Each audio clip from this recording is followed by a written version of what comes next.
Welcome back. Well, yes, indeed, we'll be focusing on what you just heard. We've got two gentlemen joining us here.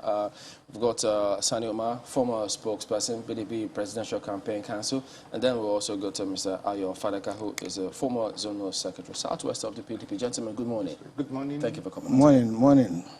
Well, it appears as though it's pretty straightforward within the party, but sometimes, I know they've said several times, what appears this way doesn't necessarily come out that way, especially when it has to do in Nigerian politics. It's always different when it's being practiced. But yes, they cited violation of Section 51 of the party constitution as basis for suspending some of those persons.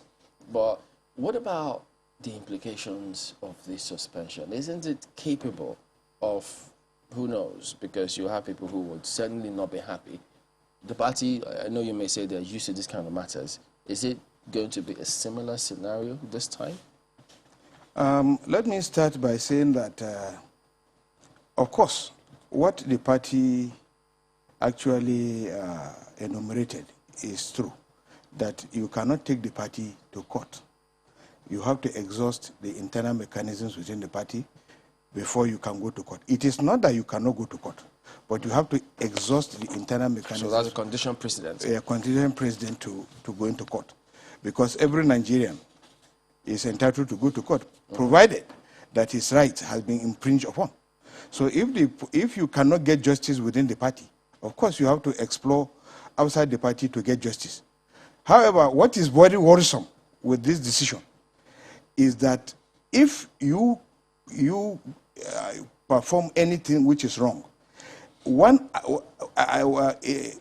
any organ of the party can take steps to discipline you for going to court. But in this case, these people have not been disciplined. So nobody has instituted any committee, disciplinary committee against them. There is no report whatsoever to show that they have actually done this, and that by doing this, the party has found them culpable or guilty, and so they will punitive measure has been taken against them, or any report to show that there is a violation. When you do something, it is, of course, but it is not automatic. It is not an automatic thing that anybody can use. There must be something on ground that can be used to justify that thing. So there was nothing to be used. Now, a screening committee has limitations. They cannot arbitrarily do whatever they like. So is this an arbitrary action? This is an arbitrary action because the screening committee is not supposed to be the accuser, judge, and executioner. They cannot accuse them of going to court and then be the ones to, and then disqualify them. Somebody else must have accused them. Then the screening committee will now say, okay, you see there is a report, or there is a petition, or there is something against you. So, Mr. Fadaka, some of these persons who were suspended also had to do with because some of those positions were micro-zoned to your state, of which you have one or two information. So could it be that the action taken was also, they didn't follow the processes, as Mr. Sani has said?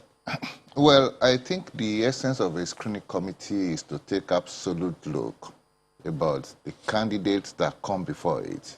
Look at their credentials, look at their suitability for such positions in some extreme cases. And I think what that committee simply did was to take a good look at those that came before them.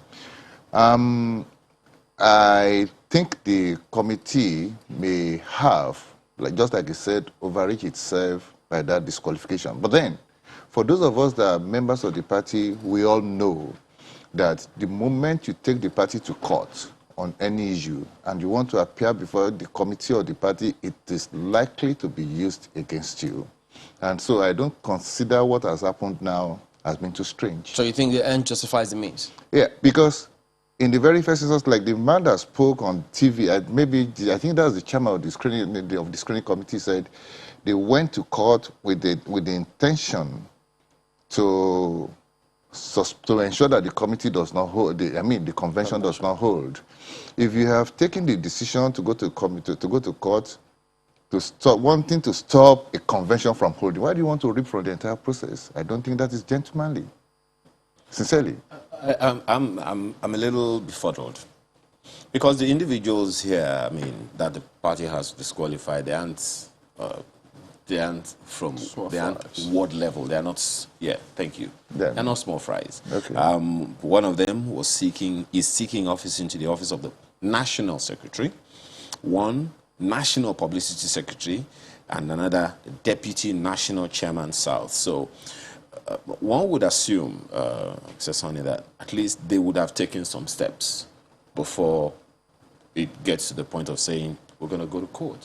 So is it possible, I'm just speculating now, is it possible that maybe they took some steps, but they just didn't have any response at all, and then they took an action? Well, the issue is not even as the committee has actually stated. The issue had to do with the progress and sustainability of the party. What they went to court for is not to stop the convention, but it is to ensure that the chairman should be allowed to complete his tenure, that is, which is secondus, and he should supervise the convention. That is in line with Section 35 of our Constitution. The chairman is the leader of the party, he is the chairman of the party, and he is the one to take the party to national convention. So, and he has a tenure, and his tenure expires on the 10th of December 2021. So if you reshift the convention backwards to this is the first time the convention has ever been shifted. The convention always takes place at the expiration of the tenure of the National Working Committee. However, this one was shifted backwards, and the essence is to exclude the chairman from participation, using the courts to stop him from presiding over the matter, then ensure that the convention takes place in his absence, and so he will not be the one to chair it. Now, having said that, but on that issue, my apologies, on the issue that you just mentioned now, there is isn't that explaining essentially that, look, I mean, you said whatever they did was in line with a particular section of your party. Yeah. Now, so at what point then are they wrong? No, I didn't. I mean, those people who went to court. Yeah. I'm saying what they did was in line. So they did not do any wrong. What? By going to court. By going to court, they didn't do any wrong. What they wanted to whip the party back to line, so that the party will do the right thing. And because they did that, the general idea is that since the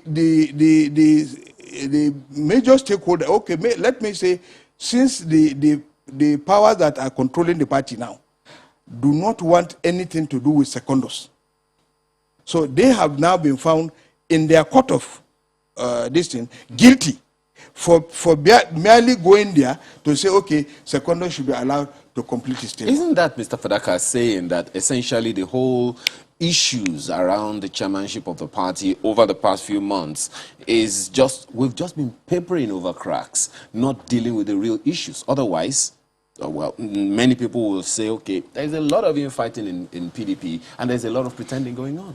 Well, within every political party, there are very many tendencies competing against each other. And the PDP is currently going through one of such crises now.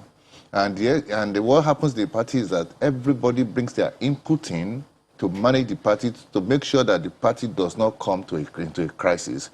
Of course, like you said, Chairman Uche Secondo's tenure should ordinarily end at the end of this month.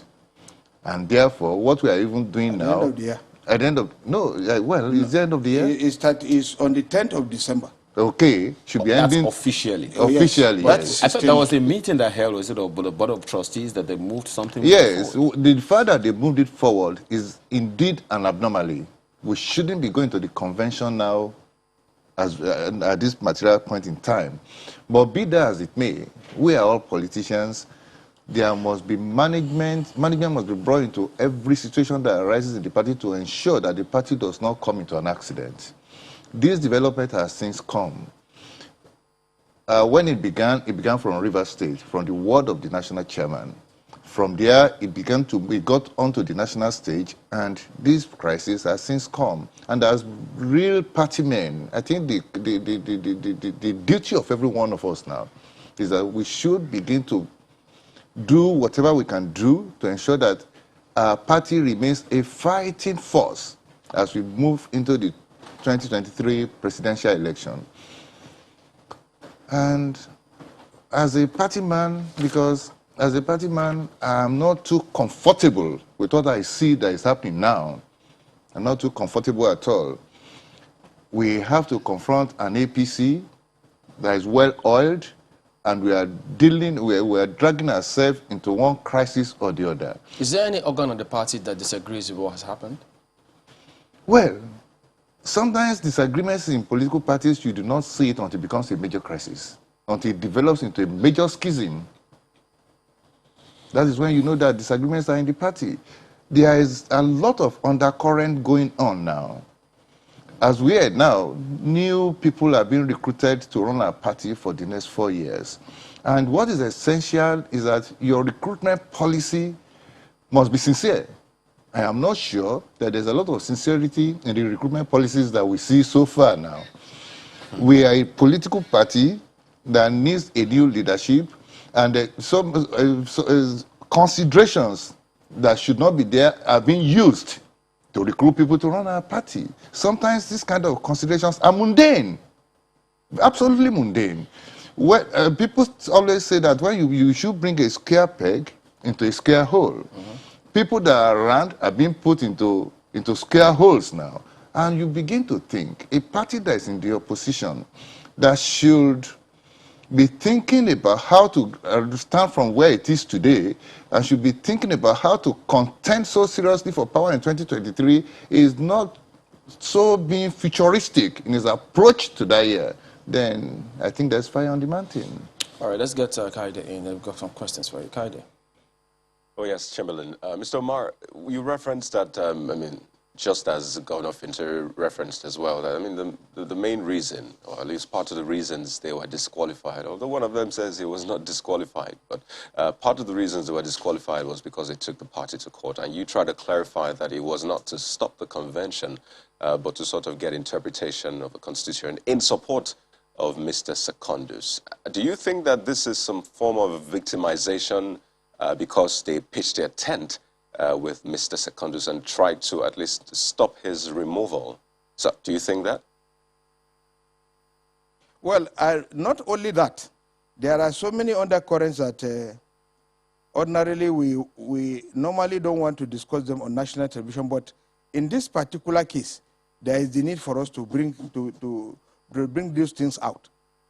Now, Mr. Eddie Olafeso was a former vice chairman, national vice chairman, Southwest.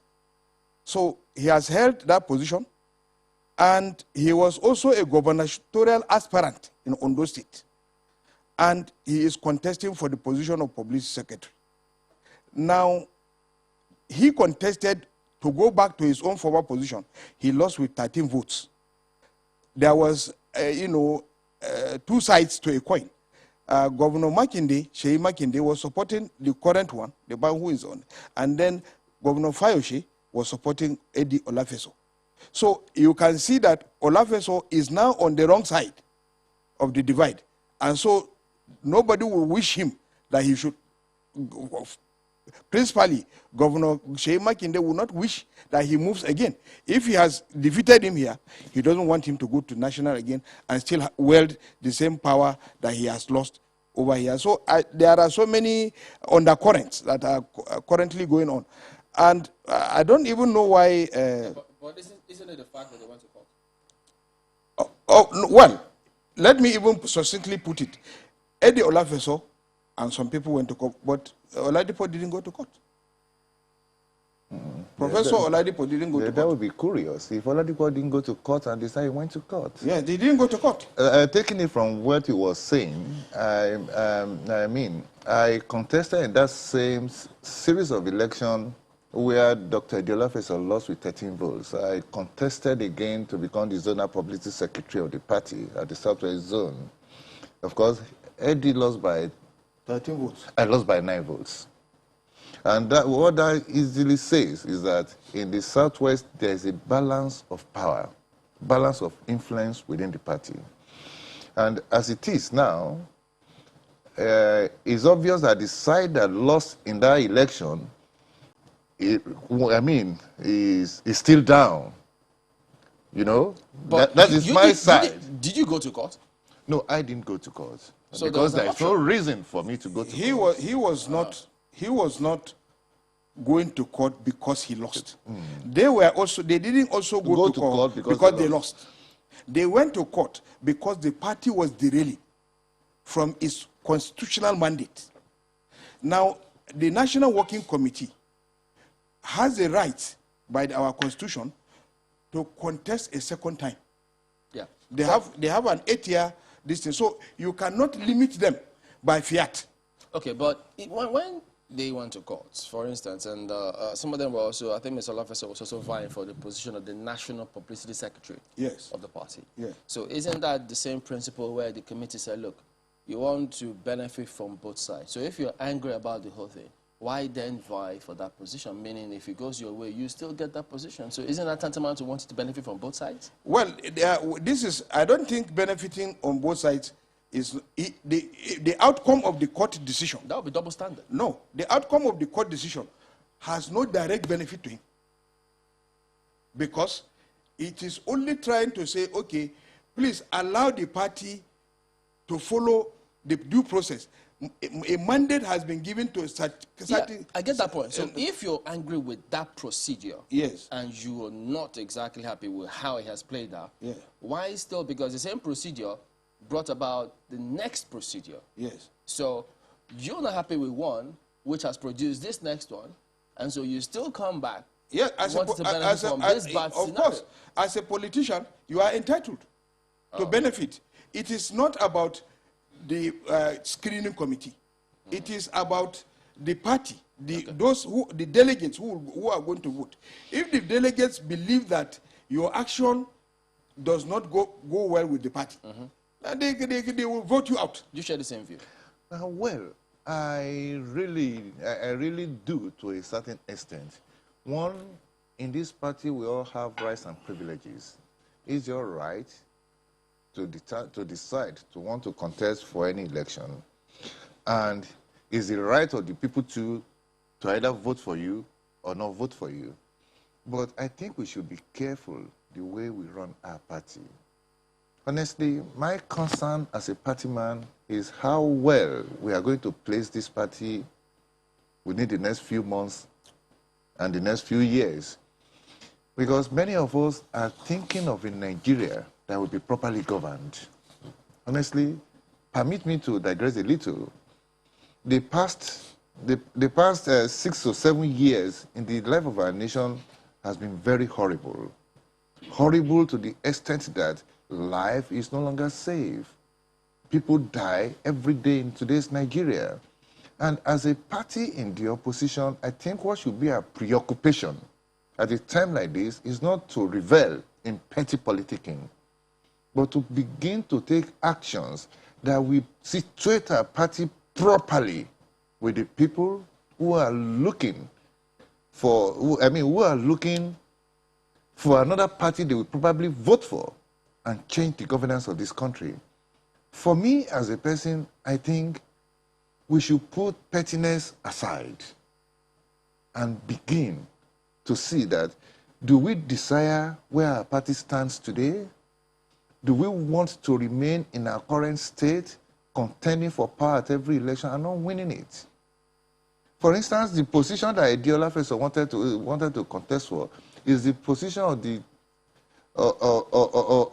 the salesman, of the marketing officer of the party. The position of the publicity secretary of the party at the national level, I too contended in my state, but I was dropped. And I think the reason why I was lost is because probably because I did not support a particular gubernatorial aspirant. during the primary election, that was enough for me to be on the wrong side of the party. And as far as I'm concerned, that was pettiness, outright pettiness. You know, and I think our party, what do we desire our party to be now? You see, in today's politics, there are a number of politicians that are very mobile. Those ones are not committed to any party. For those of us that have been members of the People's Democratic Party all along, we are pained to see the direction our party is heading. And we think that it is time for the party to begin to re-examine itself. All right. Kaide. Quickly, Mr. Fadaka, I mean, on the back of what you just said, do you then trust in that internal party mechanism that has been touted time and again? The fact that, I mean, you just referenced you losing out because you probably didn't support a certain gubernatorial candidate. So if the party structure, as it were, is being influenced by strong men like that person and others, do you as a person, by extension others, do you trust in the party, internal party mechanism to do right by you and ensure justice is done? Yes, it's never too late. Honestly, we may be hanging dangerously on the cliff of a precipice, but we are not in there yet. There is always a chance to pull back, to reassess and reappraise issues. And I think the time to do that is just now. So I believe that if we as party men were serious about our intentions to bring good to our nation, to put forward an alternative platform for Nigerians to take and use, you know, and vote for in the next election, I think the time to pull back is just now. Before it gets too late. So I believe the party can always rediscover itself, reassess itself, and reconstruct its next actions. Well, Mr. Omar, I'm just curious for you. I mean, this talk about certain powerful individuals, we heard that play out in the controversy that trailed Mr. Secondus's leadership, saying certain individuals, strong individuals in the party want him out, they're wielding undue influence and all that. Is that still something that you sense in the party, that certain individuals wield undue influence over the party's structure? You see, one of the major problems our party has is that we follow processes that are unconstitutional. For instance, there is nowhere in our constitution that agrees with consensus. So if anybody goes to court now to challenge the consensus arrangement, it will be overturned. The court will, because our party always has given room for election. Nowhere in the constitution that says consensus is accepted. So these are time bombs for the party. Now, if you go to that level, if you are talking about the individuals, the powerful individuals, now, Olagunso Oyinlola was a governor of Osun State, and he was a national secretary of the party before, and he was removed, and he went to court, and now he is contesting again, and there was no sanction against him. So you see double standards.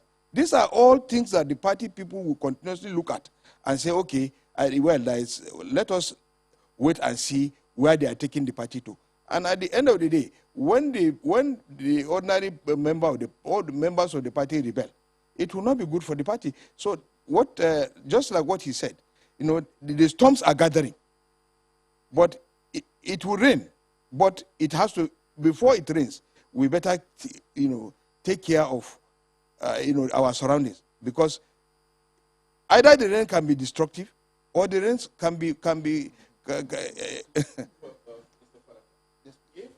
Ironically, Mr. Omar, the PDP has as its logo an umbrella. So, I mean, when you talk about the rain, perhaps you're referencing the fact that members need to get their umbrella or maybe join it into a bigger tent. But I know that this talk about internal party mechanism would always come up. And if you could just shed a light on that quickly, what exactly does internal party mechanism mean in terms of conflict resolution? Because it would seem it means different things to different people. They say, I mean, you didn't exhaust internal party mechanism. And the person says, well, I did. So what's the process for this internal party mechanism, Mr. Omar?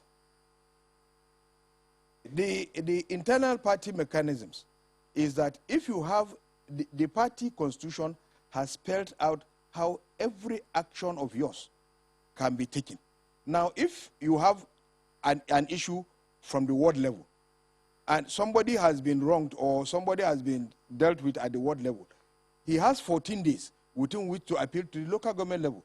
The local government level is supposed to constitute a committee to look at it, and that committee is comprises of 7 members, one of whom must be a legal practitioner. Now, that committee will look at it and then give its verdict. If the man is still not satisfied, he will still go to the state and say, I am not satisfied with this because it goes contrary to our party constitution, and he cites. And if the state still says, the state sets up a committee and says still that he has been found guilty, he will still now go to the zonal. The zonal committee will now look at it, and then finally, he will come to the National Working Committee. So once the National Working Committee decides and he is not satisfied, he has exhausted all the laid down procedures in the party, then he can now go to court and say, these things have been taken. But at the end of the day, must Prince Uche Secondus complete his tenure? Can't he sacrifice a couple of months in the interest of the party? That is his own personal decision. It is not for me or for any other person to take. It is his own personal decision. If his decision is that he wants to complete his tenure because he does not want to be seen as a chairman who was forcefully removed and unjustly too, and he wants to ensure that he comes back, completes his tenure, and then leaves. He won't be the first to have been removed, was he? Well, all the other ones were removed when we had government. And they were not even removed, they resigned. There is no chairman that we had that did not resign. If you take Solomon La, they would not have been happy to resign. Well, but because if the overarching members or system, I think we should begin to respect our own laws and constitution. Exactly. Honestly, I think that should be the condition. Where did the derogation of the processes? Where and when did it start? Because I would recall, and I'm sure you gentlemen would also recall, that in previous republics, the party chairmen were literally the soul of the party, the philosophy of the party anywhere they governed. So what happened? At what point did we stop respecting the authority of the party when that party is in governance? Yes, let me tell you, till date, Nigeria does not have an enduring political culture. You know, what we have happening in Nigeria today is that people are just living each day as it comes, and there is no how a political party can develop under such conditions. In the days of the UPN and MPN, we had practicing politicians that had due respect for themselves and the institutions of the political parties they manage. Unfortunately for our country, when we come into let me even go beyond that. Unfortunately for our country, when Ibrahim Babangida began his political process, he first of all destroyed the legacies of the old political party structures by decreeing into existence 2 major political parties, 2 parties only. And he now barred a category of people from partaking in politics then. What that did to the system was to deny the system of heritage, of political culture, and the learning process. The socialization was completely awry. In our country today, then in the days of the old political parties, criminals don't get near the system. We have criminals in government now. We have criminals in the National Assembly. People that believe that because they had, or rather, people who had access to field. Is that on perhaps police reports or some sort of documentation? No, the National Assembly? Look. Chamberlain, in every community knows is criminals. Every community know they are criminals. Deputy IGP. Please, will you please allow me, sir? Yes. Every community knows. Thank you. Every community know the criminals, the people that are outlaws within their system. And our system has been so bastardized to a level that if a criminal have access to money and could buy himself his way out on election day, he gets elected. It is that bad. But ordinarily, the process of a political party should have checkmated such a person from getting nominated for an election. Our nation is now moving forward today because there's no patriotism in the class of those that are governing this nation, essentially. But if they are in the National Assembly, as you say, it means that we all have questions to answer because, quote unquote, they were elected into offices. I just said so. He didn't say the election was not valid. I just said so. But you know, No, is that political parties? yeah, no, he's talking You can't about checkmate that. Yeah, no, what he's trying to say is not that the election was not valid, but that we have criminals. What he is still insisting that if political parties were political parties as they were, As they should be, they should be, those people cannot be there because the political parties will have fished them out and say, no, you are not working for the system. You are not working for the system. New Aliu, a former commissioner of DIG, when he was a senator, he said when he came into the Senate, he saw some people that he arrested for and locked up for 419 and so, and they were senators like him. So at the end of the day now, the convention is going to hold. And so far they've said, look, if anybody is aggrieved, appear before the committee. Isn't that giving room to say, well, when they do appear, if that committee finds that some certain errors have been made, as you may have alluded to, it will be redressed? Well, it is part of the system. Of course, when the screening committee gave its report and made it public, it is not final. So there is an appeal committee. Now, it is the duty of the appeal committee to do right and to do just as it should be. Now, they should look at the merits of the matter and then correct if any anomaly as they find it. And if there is no any anomaly and they believe that the screening committee in its own report had already justified its own decision, with concrete facts, then it can go ahead to uphold it. But gentlemen, shouldn't we also factor in the facts which you see sometimes from tribunals up onto Supreme Court in certain cases? You see minority judgment and majority judgment. So must it always go in a particular way for everybody to say, well, even elections, they tell you there has to be substantial compliance. You see the difference between the legal, the one from the legal perspective and the party perspective is that while the legal perspective looks at critical legal issues, the one of the party looks at interest. Yeah, but the principle is even arising from that question. Yeah. To further establish the fact that our system is in a horrid state. You see, I read political science, for God's sake. The essence of a franchise, when you exercise franchise, is for you to elect, for the people to elect who they want to be governor, who they want to be president. But in today's Nigeria, to a certain extent, and this is absolutely terrible, the courts have taken over that right of the people to pronounce some people as governors. By whose choice? By whose choice, you ask me? Yes. By the choice of the judiciary itself, because when you do an arbitration... But the judiciary is not going to... My apologies. The judiciary is not going to initiate any process. Well, you can say that. You can say that people... So it goes back to the issue he raised about interests. So if somebody's interest is not being favored, so to speak, the person wants to cut corners, so to speak. And the system allows such corners to be successfully cut.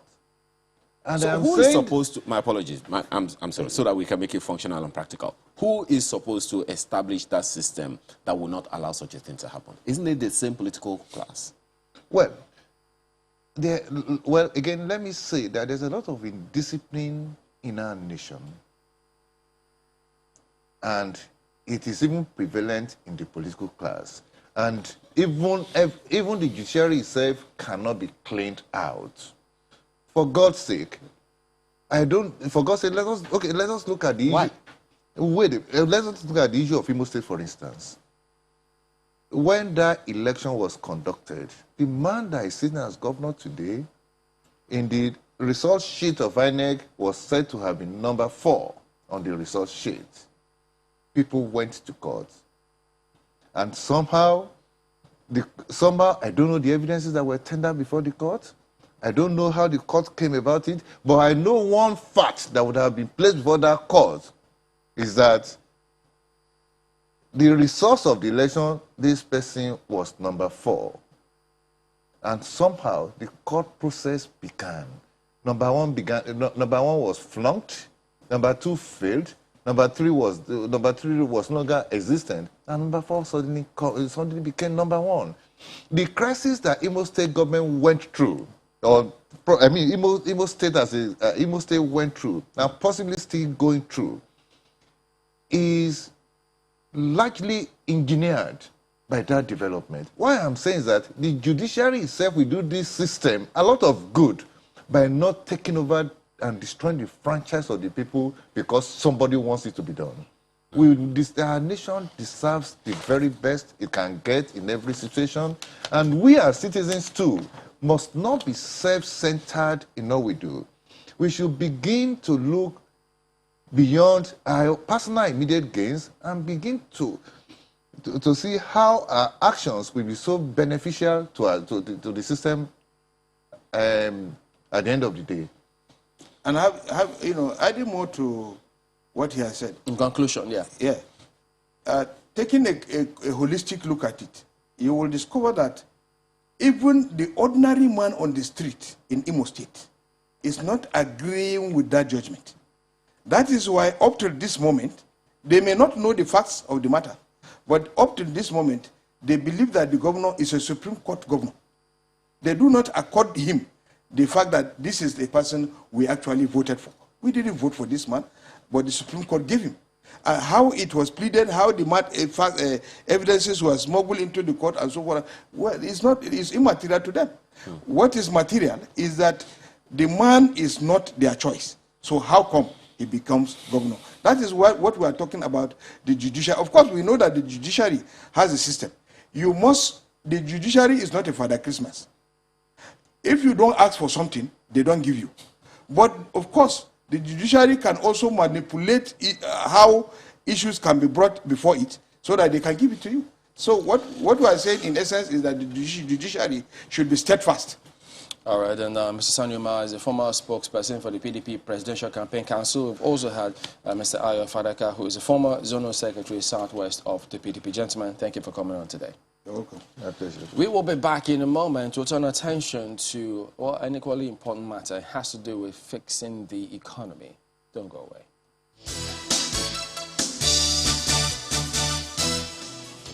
All of those issues are distilled in the next conversation we're having with Dr. Mohammed Sagaji, who is Vice Chairman, Presidential Economic Advisory Council. He joins us here. Thank you so much for your time. Thank you for having me. Thank you. The first of those reports talked about rising unemployment, rising expenditure, and the staff are the same, and all those things. And then, of course, you also listen to that comment by the Manufacturers Association of Nigeria. It's quite a lot. And, of course, we distilled all of that conversation in a citizens' dialogue yesterday. First of all, from your perspective, having worked with some state governors in the north and a number of other things like that, what would you say we were dealing with before now? How is it different from what we're dealing with now? Well, thank you very much. Before now, you probably are talking about before COVID. Yeah. Part of the discussion we had yesterday was on strengthening, the policy options, identifying the policy options to strengthen fiscal governance, which is part of what I think Man is talking about. Because I think FCDO and PAL did recognize the link between fiscal governance and economic resilience. Because the whole idea now is how do we sustain the momentum, especially after, after COVID. And some of the points we made yesterday were that, oh yes, we should focus on sorting out the current problems.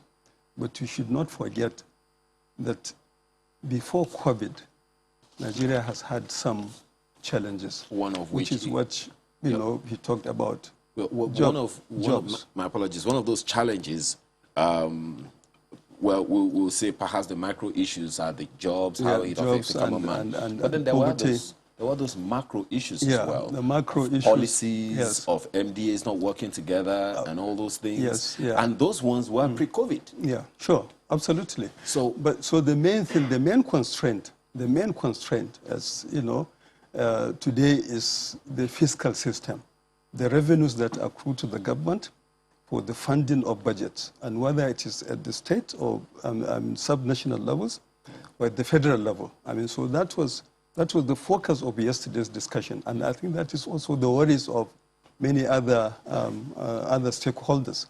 And so what was clear yesterday, the first presentation made a brilliant review of the efforts of the federal government to tackle that constraint. And it was obvious that, yes, the fiscal system is precarious. It's precarious for two reasons. One, because it is small. You remember the emphasis yesterday was, and has always been, that you have only 6 to 8% tax revenue to GDP ratio. But there are other reasons why it is precarious, and that is the character of that revenue. It's uncertain and it's disruptive, and that's precisely because of our dependence on the foreign sector, on the oil sector for revenues. Now, it's important to point this out because the objective is not only to increase the size of the revenue that accrues to the government, but to ensure its stability, ensure that you can predict what comes. But what was also obvious, which I think people should not forget, is that the precarious nature of the revenue, the system that we have, is not only a federal issue. It's also a subnational issue. If the federal government is able to generate 6.8% tax revenue, of GDP, the states are not able to generate more than 1% of nominal GDP. The states are not able to generate up to 10% of IGR to fund their revenues. And all the revenue, all the talk about IGR in this country, 40% of that is collected by one state. Between 35 and 40% of that is collected by one state. And 5 states control about 65% of that. But what is even more scary, as we discussed yesterday, is that 3 geopolitical zones, 3, collect less than 50% of what one other state collects. So, for the states and for the federal government, that is a binding constraint. Just one quick question on that, the issue that you just mentioned now. Is it to say that the states are not viable, or they are not creative, or there are things they are doing that they shouldn't be doing? Well, a combination of many things. And obviously, in terms of fiscal sustainability, you would say that many of the states will not be viable. There are a few states that can generate revenue to fund up to 40% of their recurrent expenditure, which really raises the question of fiscal sustainability. There are very few states that can fund even their personnel cost. So those are the issues, and I think that is why Nigerians are bringing them to the front burner. Would you agree with those who say that all of these considerations notwithstanding, that we brought this upon ourselves? Because there's no state, many argue, that can say they are not viable. The Fiscal Responsibility Act, which is something that we can go take a look at, tinker with it, and ensure that states, because there are latent revenue potential, huge ones, in all of these states. Absolutely, absolutely. So I think the focus, as I always tell people, the focus is not really to blame the states for not doing A, B, C, D. The focus, and which was what we really focused on yesterday, was to what are the policy options, whether for the states or for the federal government. It's good to discuss what the challenges are, but we made it very clear from the start yesterday that we are here to identify and articulate policy options. How do you strengthen fiscal governance to ensure economic resilience. That's, I think, the thing. Yeah, So, but yeah. having been, I mean, advised and, you know, from your wealth of experience, Yeah. why do you think these decisions are not being taken? Because it will benefit the state and the country by extension. Well, decisions are being taken. I mean, some states have actually implemented far-reaching reforms. I can tell you... But they are still limited. Well, yeah, they are still limited, but that takes us back to the trajectory of Nigeria's economy. We have all, for many years, it's not from 2019 or 2015, or it's not about 15 years ago, it's from many years, from the 70s, we had depended on the oil sector for FX, foreign exchange, for domestic revenues, and for our current account stability. We have always done that for many, many years. And it's easy for us, whether at the federal level or the state level, to do so. I mean, everybody wants easy money. Everybody wants to live on rent. And once you have that addiction, it is difficult for you to change. But the signs are there that, you know, things have to change. Is that a kind of reference to what the Vice President said, that, look, maybe it's because the states aren't getting creative and doing the needful because they're always able to come to Abuja? Absolutely. It's easier for the Commissioner of Finance in State X to take his or her, you know, bag and come to Abuja and, you know, share the revenue and go back. So what then can be done about that? Is there a chance in heaven or wherever that, you know, the federal government or some policy or law could come and say, look, states, raise X amount or you won't get X? Well, I mean, I don't know whether that kind of policy that can, you know, given the nature of the federation that we have. But, you know, I think yesterday we were able to identify a number of steps that need to be taken. To be honest with you, there was nothing extraordinary about what was said. And we made it very clear that, you know, it's a reminder. It's not that we didn't know all those. That, you know, to get out of this, it's important for us to understand that we have to grow our economies. You cannot take something out of nothing. You have got to get the economy growing. And if you look at, you know, the best 10 states in terms of GDP growth, they are also the ones that are the best in terms of internal revenue generation. So it also applies to the federal government that for you to be able to get out to relax this constraint, this revenue constraints, you need to focus on measures that would grow the economy. This is the first thing. I mean, it's not rocket science to understand this. But the second one is also you have to diversify. If you want stability, if you do not want to have disruptive development, you need to diversify. You have to run away from the oil sector. Well, how difficult is that, Doctor? Because, okay, you are vice chair of the Presidential Advisory Council, and a number of people would wonder, in the first place, how difficult could that be, and then why is it taking so long? But you look at that and a number of other issues when we return from this break. Well, just yeah, one second. sure. I want to take a short break and take some messages. We'll be right back.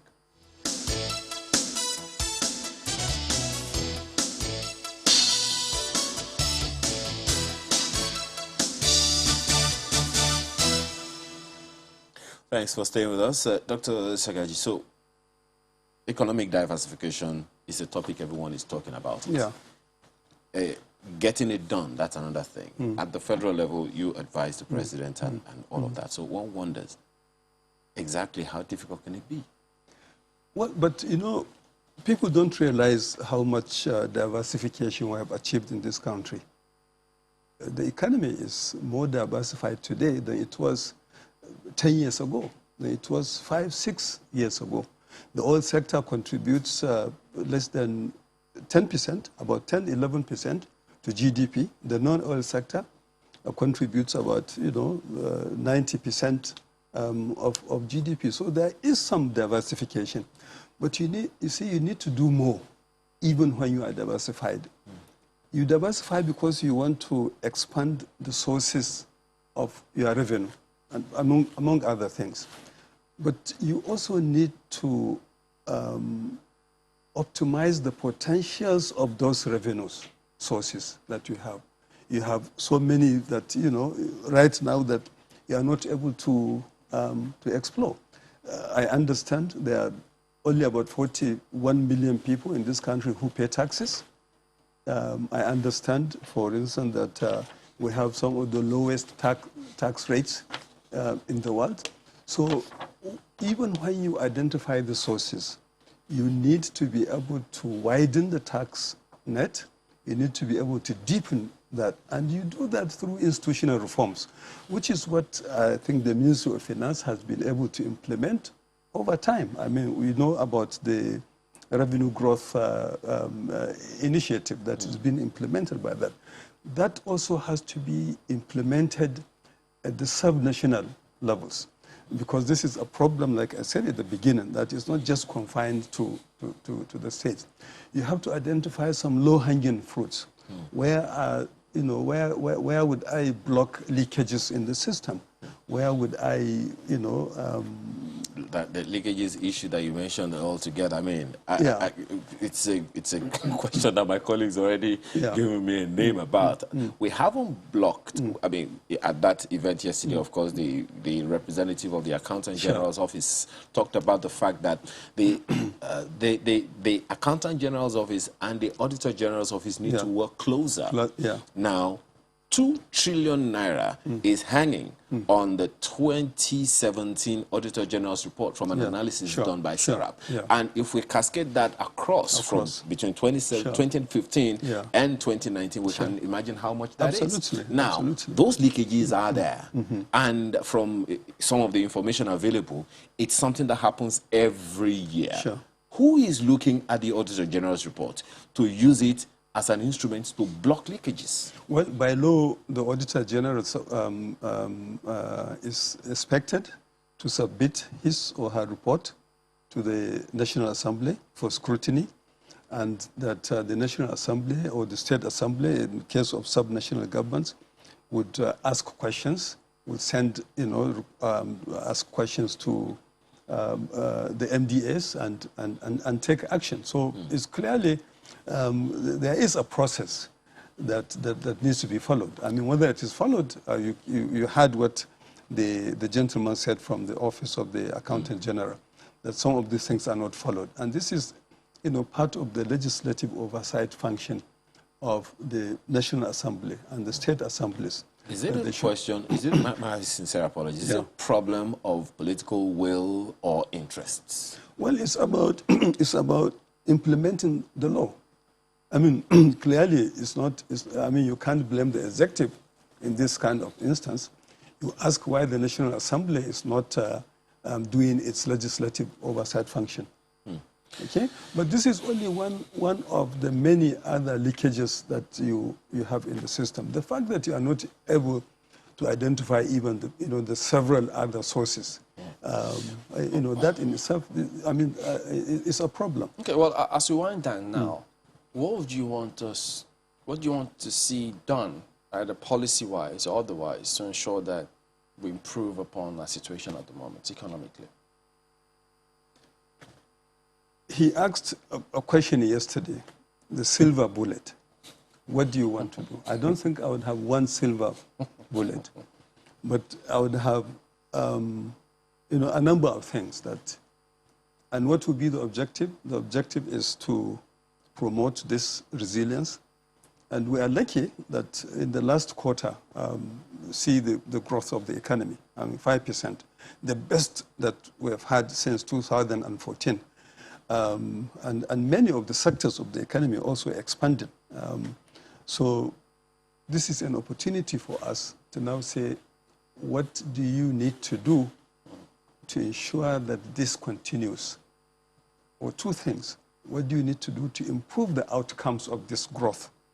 And then to ensure that it continues. Why the outcome? Immediately after the announcement of that by MBS, a lot of people began to ask questions. Okay, so the economy is growing at 5% now. So what is for me? I mean, what happens to jobs? What happens to incomes and poverty, which is legitimate for people to ask. Not realizing, of course, that there will obviously be a lag. This happens, and then we expect. And sometimes you have to push that to happen. So what do you do to make it more inclusive? What do you do to make the momentum continue? At the previous discussion that we have had, people did mention quite enough, just like what Madam Mansour was saying. You need to have very clear policies as to the direction of the economy. Policies that investors can predict. They can predict policies, they can be certain about what happens. You need to tackle inflation. You need to tackle our foreign exchange problems, which is, what Madam Mansour was talking about. I'm not asking you to fix a foreign exchange rate. I'm only asking that you need to have a process, a management of foreign exchange that tells me, that encourages me to take risk and invest money in the economy. That, encourages other people to come and discourages other people to take their money out of the system. Well, it's an endless conversation. Well, sure. It's an endless conversation because, we could go on and on this one because it's something that puts money in people's pockets or take money out of people's pocket, and it's definitely something that I'm pretty sure that we'll have to bring you back some other time. Thank you very much. Take this on. Thank you. But Dr. Muhammad Sagaji is Vice Chairman, Presidential Economic Advisory Council. Thank you so much for your time. Thank you very much. Thank you. Thanks. Sunrise Daily is back for that lecture card they talked about yesterday. Stay with us.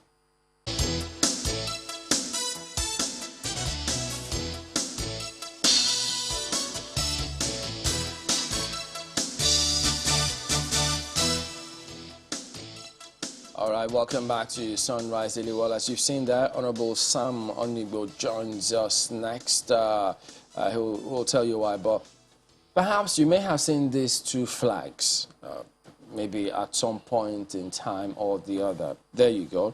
Now, there was this bill, which we'll talk about, to correct some, what was described as abnormalities on the Flags and Coat of Arms Act of 2004, and then was supposed to make further provisions to preserve the country's national heritage, as there had been some surreptitious efforts to change the national flags, and it goes on. So that's why we have Honorable joining us this morning to shed some light. He was involved in that bill. Good morning, and thank you for coming on today. Good morning. So tell us about that particular bill. Why did you think that there was a need to come up with that? Okay, thank you very much. Why did I move for the bill for the act to be amended? It's because over time, I just observed that we see different flags in circulation. And the one that struck me actually was when a primary school teacher, came to our house and was talking to me about something, about a drama that happened in school that day. And I listened to her attentively. And she was talking about how a child was asked to draw the Nigerian flag, and he forgot to put the coat of arms. And the teacher, was rebuking him. And when she was done with her story, and I realized that even herself was as ignorant as the other teacher. And now I added that to the flags that are circulating. And I said, okay, let me move a motion. So on the 19th of April, 2016, I brought a motion to the floor of the House, and it was passed, And the National Orientation Agency was urged to take action, to embark on serious reorientation exercise to ensure that Nigerians know exactly, what our flag is and why it should be respected and preserved. We didn't get any, commensurate response from the National Orientation Agency. So in 2017, early 2017, January to be precise, I wrote a letter to the chairman, House Committee on Compliance, to see if there was any act from the National Orientation Agency. We didn't see any. Then that was why I now moved a bill for the amendment of the Flag Act.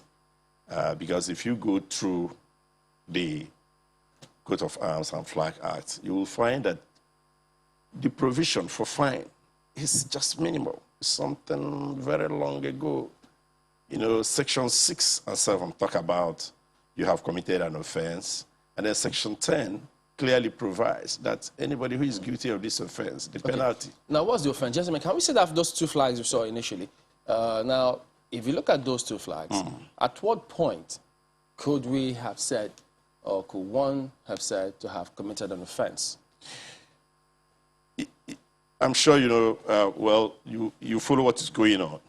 The flag is exactly the green, white, green. That's the way it is described in the Coat of Arms Act. Flags and Coat of Arms Act is there, clear.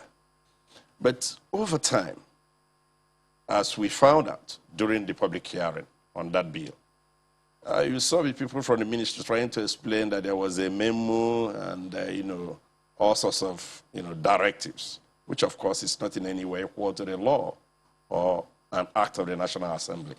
So this, like I said, surreptitious effort started gradually. And this one now, with the superimposition of the coat of arms, is becoming so popular that you see it with when musicians are playing. You know, I'm talking of the entire field, when you are having football matches, and of course you see a lot of people put it in front of their car. So the question now arises, which one is the Nigerian flag? Okay, so now let's see the next one. So if you ask somebody, which is the Nigerian flag here? So many would have chosen this now. If you flip to the next one, yes, perhaps the next answer is just right there. Which one is the Nigerian flag? The Nigerian flag is the green, white, green. Without, both of them have green, white, green. So it's this way, right? Exactly. That's the national flag of Nigeria. That's the flag you see at the United Nations. That's the flag you see at ECOWAS. That's the flag you see behind Mr. President. But some governors have the one with the X. Well, I don't know. Some ministers. I don't know. I know because, in fact, you are taking me to a direction. Look, there was a minister when we went on oversight, and this is a minister that's supposed to know, or maybe I should use the word ought to know. And we saw that flag there where he sat, and when we were going, and I said, Minister, which flag is this one that you have? He turned around and I said, oh, this is not his office, that is part of his ministry. I said, well, that's not the answer to the question. And the answer to the question is that that's not the flag we should be flying. The reason why this is important, and the reason why, well, I think we'll all join hands to, you know, persuade the National Orientation Agency, because we moved a motion, we started a bill to amend the Flag Act, and we didn't get commensurate response. And I have not seen any deliberate effort by the National Orientation Agency to embark on this reorientation. Just listen, understand clearly what I just talked about. A primary school teacher. So when a child grows up with the idea that the Nigerian flag must have an embellishment of the coat of arms, you know, so they think the other one looks boring. Yeah, you may not even blame the school teacher, because, as Chamberlain said, some highly placed government officials are using this thing. Let me ask you this. Yes. Do you think they are aware that they are breaking a law or committing any offense? Well, difficult for me to know. But one, at their level, one would expect them to know. But again, this is why it's supposed to be a very simple exercise. It appears innocuous, but it's actually very harmful. My apologies. You said the other time that someone said there was some memo somewhere, and that memo was supposed to place a coat of arms on the Nigerian flag? That's, the one they refer to as the variant flag. But my question is this: where is that in the law? There is no variant of Nigeria. Okay, so if there's no variant, if the flag that Mr. President uses, if you go to the villa now, is it green, white, green? You check behind him where he sits. Pure green, white, green. No embellishment, no adulteration, no importation. So you now ask maybe the governors, the ministers, and some members of the House of Reps. In fact, let me tell you what happened the day we moved the bill. The day we moved the bill for the amendment. What was behind the speaker then was green, white, green with embellishment. So it was raised right there on the floor. And they quickly, removed that. Dear. And over time, whenever it was possible for me, so that you don't become an interloper, I point this out, but I'm a legislator. I'm not a National Orientation Agency Director General. So, but there is need for us as Nigerians to respect our flag, to protect it, and not to, allow it to be subjected to some kind of abuse. All right. Kaide. Well, thanks, Chamberlain. This is something I particularly looked forward to, as I referenced. I mean, the Citizens Refresher Course 101. And, it's quite interesting to hear some of, your experiences. I'd like to know, I'm not sure, I didn't quite get the, closure to what happened to that bill. So if a bill was introduced when 2017, you'd expect that something will come out of that bill. And I know that there were some fines in that bill, perhaps 100,000 naira for, is it defacing or including anything on the flag? What exactly went down with that whole, legislative process in terms of support, in terms of scaling the procedures? What happened? Oh, thank you very much, Kayode. Well, by the time we were done with the 8th Assembly, we were only able to get to public hearing stage. The bill was supposed to come back to the Committee of the Whole. And I know that it didn't make it. It did not go, as far as we wanted it to go. But however, realizing the importance, the significance of that bill, even though it's not necessarily about money and economy, I had to responsor the bill in the 9th Assembly. And I do believe very strongly that we'll be able to get to the finish line this time around. To getting this whole process done with is support from different stakeholders. And perhaps you could take this opportunity to explain why this is important. What is a flag to Nigeria? What is a green, white, green to the citizen of Nigeria? Why is this and I know you started talking about that, but what is a flag really? I know seeing the flag of Nigeria at the Olympics, and there's that excitement, or where you go to a certain place and you see your flag, you feel a certain way. But how important really is a flag? Oh, thank you. The flag is, simply put, it's just a piece of fabric or cloth, but with special designs. But beyond that, it symbolizes the nation or the organization that it represents. But for countries, they have only one flag. And wherever such a flag is raised, the citizens of that country, they rise up. And that's why the law provides that if it is defaced, if it is flown in an improper manner, then there's a fine. Yes, the fine of, by then it was 100 naira. And that's why in this bill, we now said, okay, 100,000 naira to ensure that there is something that shows that you cannot just go in there, either at Area 10 or to Luale, and begin to manufacture flag. Flag is very important. It's a symbol with which a nation is recognized. For instance, if you go to the United Nations, you begin to see flags of different countries. Once you see green, white, green, of course you will smile. I know that you are there as a Nigerian at ECOWAS. So that's why for our people, musicians, those who go to the stadiums, and even the other day they were doing the NSAS riot and all that, you saw that people were carrying flags with embellishment of the coat of arms. These are two different symbols. So flag is important. It represents your nation. It gives you that sense of being part of the global community. And one nation, one flag. Well, Honorable, I'm looking into the act now, and even though I can't read everything at the same time, but if I do a simple search of the word green on that site, I can't find the description of the Nigerian flag in that law. That's one. Secondly, the administration of the flag is at the behest of the Minister of Internal Affairs.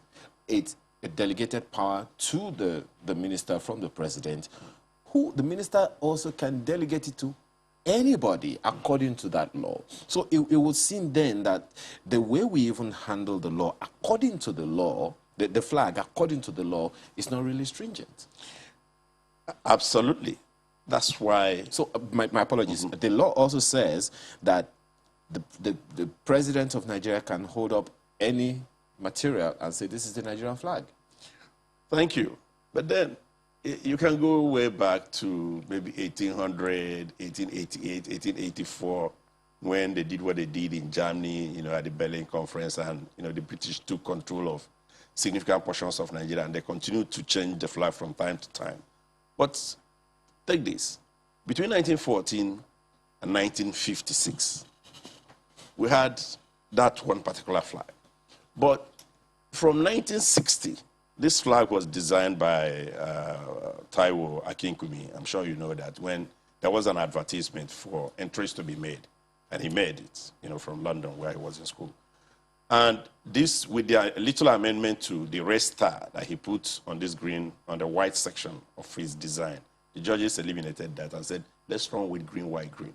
So from 1960 till now, that's a pretty long time. That's some 61 years. And that's the longest. No other president has come and held any color. But the point is that the law is not as strong as it should be. But beyond the law being strong, there is need for orientation.